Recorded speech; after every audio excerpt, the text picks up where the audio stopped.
Let's get to some of the fan questions. Cool. This one is from It's Giselle, and we talked about this a little bit, but she says, can you tell us about anything of what you're doing in the Beat Lab?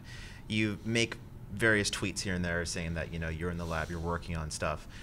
Is this the collaborative stuff that you've been doing with other artists? Or? Yeah, the Beat Lab is just my way of saying the studio. Studio sounds a bit boring to me. But yeah, basically just working with different people every day, you know, getting in there and either writing or producing tracks for different people, and really enjoying that experience. And you know, the Beat Lab is a creative place, a laboratory of beats. You also you wrote a song for Charice that was used on Glee, is that right? Yeah, it was used actually in a campaign for AccuView Contacts.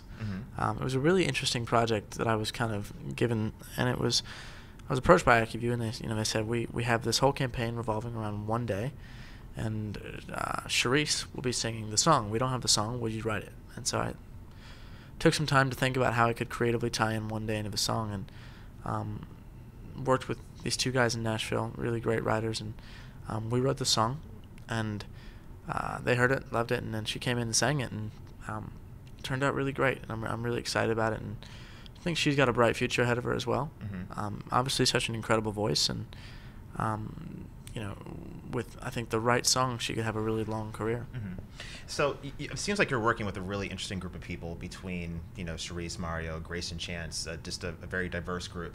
How do you decide who the right people are for you to collaborate with? What is it that you look for? Well, you know, I think I'm still in that learning process. I think that I don't have a specific sound that I stay in, or that I necessarily feel like I strive in. It's sort of an overall music experience, in the sense that I like adapting my style of writing to whoever I'm working with. And you know, if it's Mario, for instance, it's going to be an R&B track, and that's an amazing experience to dig into that and really go deep in that. And then, you know, if it's Grayson, it's going to be a pop rock, you know, pop track, and it's all about just what feels right in that moment, and you know, where the artist leads. So it's a fun journey, but it's definitely different. Are there songs that, do you sometimes start writing a song for someone else and then sort of say, I think that I'm going to keep this for myself, like this is a little too good to give away? Well, that's the thing is you know, I've heard both sides to this ongoing internal battle that I have, which is I've written some songs and I've gone, you know, I think I might want to back pocket this for myself when I'm ready to, you know, release some music on my own or with my brothers or whatever. And then, you know, I've written with some people that have said, you know, don't hold on to a song for too long. And it was sort of this, you know, epiphany that I had that you really can't. Because when you write a song, it's supposed to be written right then. You know, for some reason, that song comes to you in that moment. And I feel like it's supposed to be out there once it's in the world. Once it's been created, it then deserves to be able to be out. And so if the artist comes along, and if I feel like, you know, it's the right fit, then yeah, definitely I'm excited for people to record the songs. But there are some that I have like a bit of an internal battle with, and there's a couple right now that I'm starting to feel that with. But it's all about just what's right, you know, for the song. Cool. Here's a question from Valeria. If you had to put writing songs, performing, and producing in order of what you love more, what would it be? So what were the options again?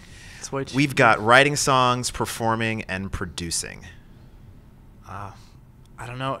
It's going to sound like a terrible answer. From, like, yeah, but it's seasons. Yeah, it's, you know, I think once I've toured for 3 months, kind of been away from home and friends and things, then I'm ready to go write and record and enjoy that, you know, and then it's all about just a constant cycle of whatever's right. And I've been in this kind of writing and producing mode now for about 6-7 months.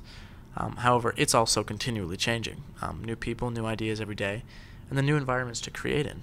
You know, Los Angeles is a great place to create, but different areas of the world that really provide for different sounds and inspiration and things. So it's always changing, and it's just about adapting. Alexandra wants to know, what do you think of the solo project of your brother? What do you think about your brother's solo project? His first single dropped pretty recently last week. It's getting great response, and you said you've heard the album. What do you think about it, and were you at all involved in the process, or was that completely Joe? You know, I'm really proud of him because I feel like he really took his time on this. And you know, from an artist perspective, I think that, you know, he's got a lot for a long time that he's wanted to say. Some things that, you know, he talks about on this record, but does a beautiful job of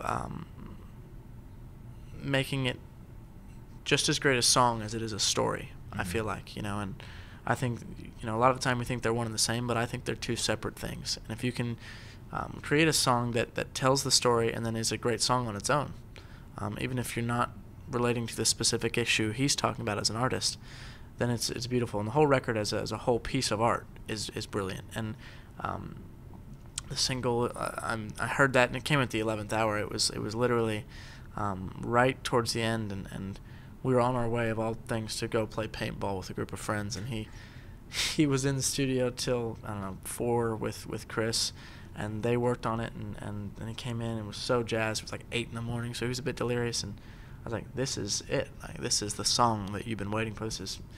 And just to see that it's out now and this response has been so positive is a great thing, and I'm really proud of him. Cool. M. Wallace 246 wants to know if you're going to Chicago to see him perform this weekend.